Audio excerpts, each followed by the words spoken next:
Hey everybody, it is Miss List, and today we are looking at 8.5, which is on acid-base titrations. Acid-base titrations are actually titrations in general are introduced in our reactions unit 4. Your teacher may or may not have covered it at that point though, because they knew that it was going to come up again later. So this might be the first time you're hearing about it.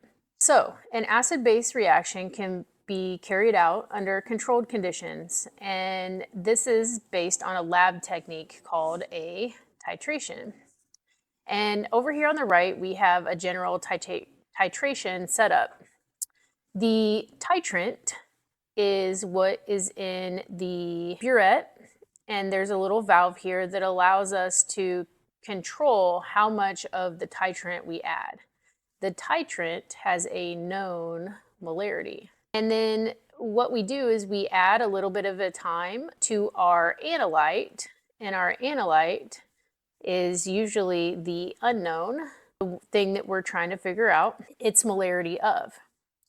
And what we will do is we will add the titrant to the analyte a little bit at a time with this magnetic stirring it up until we reach what's called the end point of the reaction.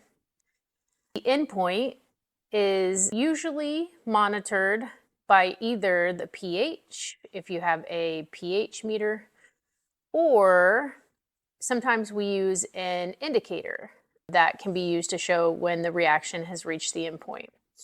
When the indicator changes color, we call that the equivalence point.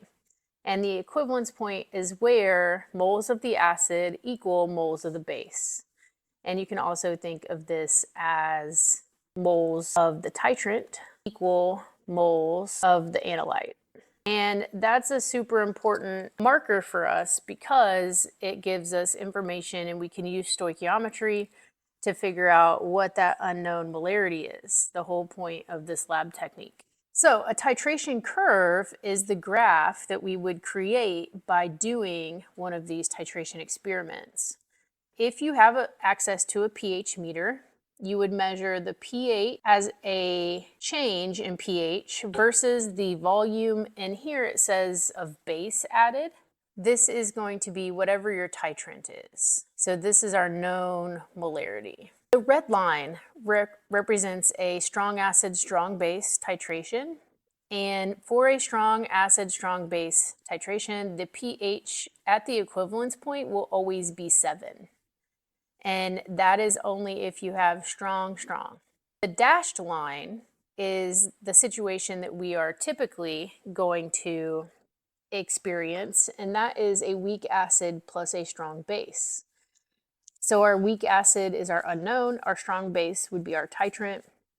And a couple of things to notice about the difference in this graph is it has a higher starting pH compared to the strong, strong. The other thing is the strong, strong tends to stay more horizontal with a big rise once we get to that equivalence point, where the weak acid has more of a gradual increase, and then it will shoot up and level off. Now, one place to point out that is super important when we look at these titrations, especially when we have a weak acid, strong base, is what we call the half equivalence point.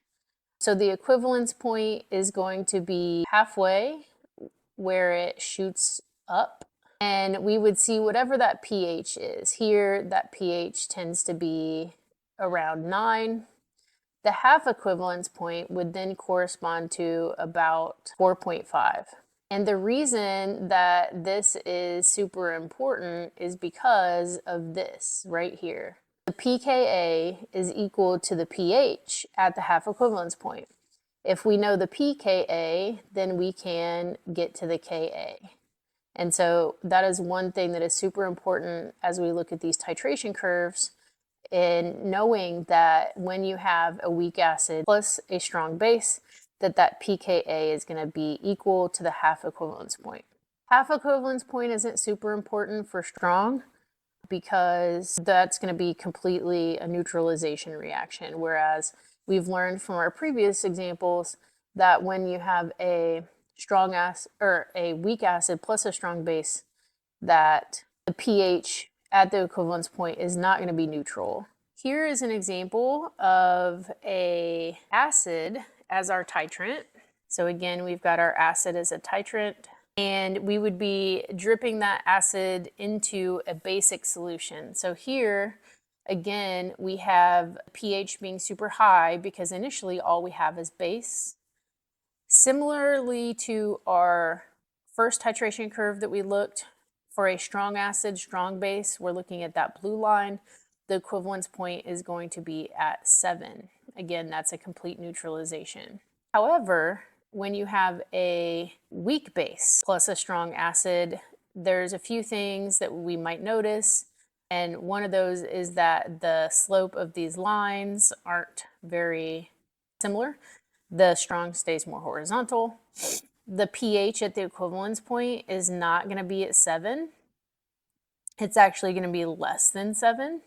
And here we've got a marking halfway would be about 6. And then the half equivalence point would be it would be halfway between 6 and where we started out, which appears to be 13. So here, if we're doing this type of titration, our pKa is going to equal the pKb at the half equivalence point. Again, we don't see this one as often. Typically, we see the titration that we saw here first, where it's going to be a weak acid with a strong base. But I wanted to show you this one just for comparison. Now, titrations that have a polyprotic acid, and this would be an example of an acid that has more than one hydrogen, they will have more than one equivalence point. And so in this example, we have the same type of titration curve, and I'm looking at the acid sulfurous acid, H2SO3.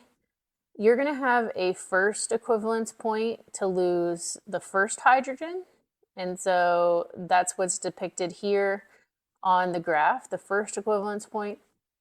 And then to lose the second hydrogen, that would actually create a second equivalence point. So if you see a graph like this, that means that it's most likely a polyprotic acid.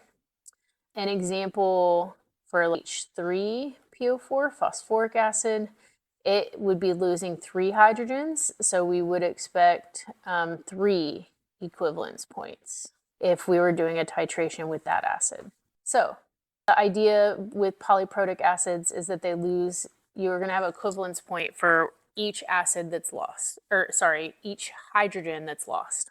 This will also lead to more than one Ka or pKa. So if I was to look up and just Google the Ka values for H2SO3, it's going to give me 2 different values, one for the first hydrogen loss, one for the second hydrogen loss. So again, for polyprotic acids that have more than one hydrogen, this would be what we would see. Now, reading the graphs isn't super complicated. The math that goes along with these is usually going to be involved with what we saw in 8.4, where we're doing the calculations and using the graph to get some of the data to do those calculations. Or maybe they give us the numbers and then they want us to draw a line on the graph or indicate where the half equivalence point would be. Those are the types of questions we see regarding titrations. So understanding the graph, knowing how to read the graph, knowing how to pull information off the graph is super important. I did an analysis of the past 5 years. And there is always at least one FRQ that involves a titration curve of some sort. Like I said, either pulling information off the titration curve or having to sketch a titration curve in some way, shape, or form. All right, that is it for 8.5. Thanks for listening.